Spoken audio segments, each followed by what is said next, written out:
Il y a Marcelo Mambo, tous mes amis. Avion, où est-ce qu'il y a encore il y a Maman Blanche, la Turquie. Normalement, avion a un cargo, c'est national, c'est international. Na ligne yeba. Quand un docteur wana, ou opéra avec Maman Blanche, ou a mona qui est aux zones là, ou a kata qui m'a cambouni nyonso, ou a kende ko sale la yo ba démarche pour corps à Maman Blanche et ya kaka le même jour wana. Yépe moutoza na pouvoir. Il y a qu'à déplacer avion au ESA national, attaché à AT. Congo Airlines était. Mais avion à cargo, au ESA national, au Ekomata Brazate. Docteur Wana Kakamuta, ça qui a autorisation que avion Wana et Koki Nango Koko ma Turquie pour nous soit corps ya Maman Blanche. Bande kona bossa ni combo avion cargo en goba au besoin nango boko melanga na commentaire. Pour avion et matato et kita, et les autorisations à deux pays, dans le pays n'y a pas avion et koleka na mapata na bango. Na Congo, il y a autorisation Airmine. Pour ce que le calculer, Air Maman Blanche à Koufaki. Air il y a 7 heures du temps dans la prière. Air il y a réanimation Maman Blanche avant de la prière.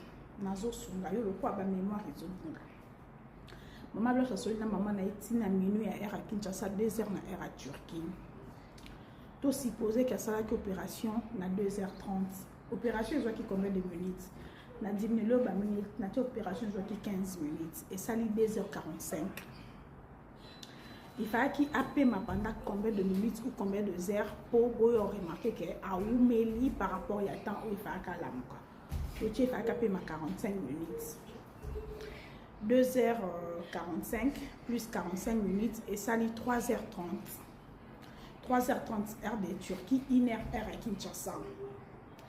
Au moins que à l'équipe air, tout n'a pas qui se 15 minutes. 3h45 heure de Turquie, 1h45 heure de Kinshasa.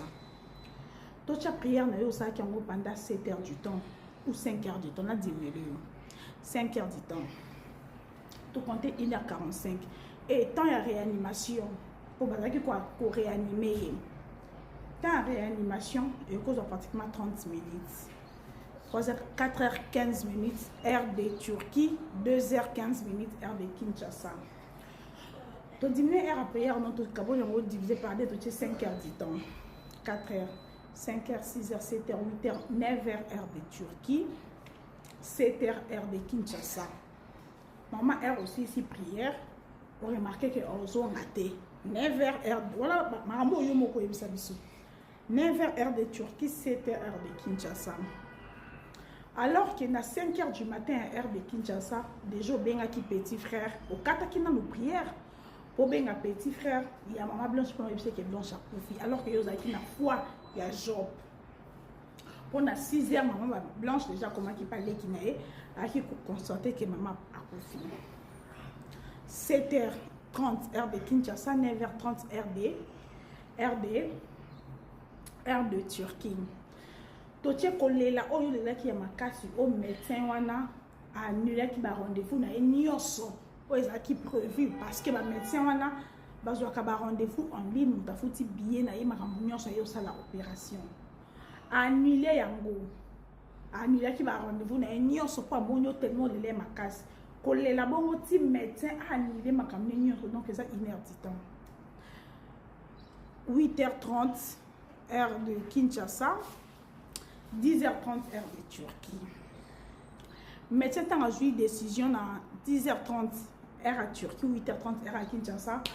Ah, yemo kasa lo ba démarche nyo sotan o yebse ke o la la wana te fukaka ekende. To komi to che l'état médecin Abenga, tu peux 30 minutes. 11h heure de Turquie, 9h heure de Kinshasa. Donc, tu as une autorisation. Na ya Turquie, na ya Kinshasa, le quoi, le que vous avez une relation, c'est la dernière de la classe. Vous avez une relation, vous avez un bon pour que ça n'y soit.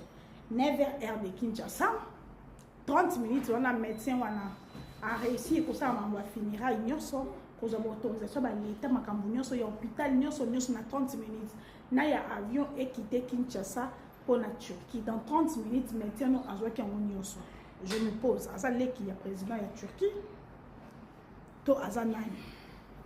Avion, oh, et ko mata, et ko kendata Brazate, mais le mot Kinshasa, ti Turquie. Tout avion est décollé à 9h30 à Kinshasa. Avion Kinshasa, Turquie, c'est 8h du temps. 9h30 heure à Kinshasa. 10h, 11h, 12h, 13h, 14h, 15h, 16h, 17h30 avion qui est à Turquie. 19h30 heure à Turquie.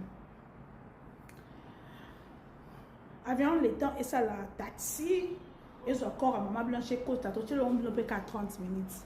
18h, avion et le Turquie pour la Kinshasa. Mais avion et comment na 21h30 heure de Kinshasa. Avion Colomba Turquie, Kinshasa. Ils ont 3 heures du temps, 3h30 minutes. Et que nzela nini au Turquie et où ça biso nzela. En tout cas, beaucoup de combo avion na bossa nyango ya cargo. Faut et bisa biso et que nzela nini pour ça la 3h30 Colomba Turquie, Kinshasa. Pourquoi comment qui na Kinshasa na 21h30 alors que et ça la 8 heures du temps. Bouquet morgue. Tout le monde qui famille na yo na aéroport mata tes quitté. Na morgue mata tes quitté. Pourquoi tant de famille et comme il bossa le femme na yo, le lobby famille ba kokota te, ba kota qui déjà ba policier. Alors que maman pour finir na mort naturelle. Oh mais ça a quitté. Pourquoi tu as déjà des policiers qui sont pas pour que la famille va recoter pour y avoir autorité? Est-ce que l'autorité ou on a eu il fallait que y ait un baza très important que les familles ont écouté les mois dans la bango. Pourquoi boya qui famille a moi nous écoutant le pas non ngati si qu'on est bika que yosa innocent oza innocent mais nazo tunaka pour ni fa boya qui famille écouta est-ce que tu soupçonnais quelque chose? Oui, ben déjà un jour, bah reçoit les sayo, bah rebalouke la yo. Pourquoi tout ça? Après, bah après 4 jours. Rapidité, on a c'était pourquoi? C'est ça ma question. Oh, na zozongi sakayo, le kola makambo komo kimayo. Non, bah zozongi sakayo na makambo yo moko loba. Pour les 3. Makambo qui m'a ôté merci si qu'on est bika que yosa innocent oza innocent mais nazo tunaka pour ni fa boye qui famille kota est-ce que tu soupçonnais quelque chose? Oui ben déjà un jour ba reçoit les sayo ba rebalouke la yo to pourquoi tout ça?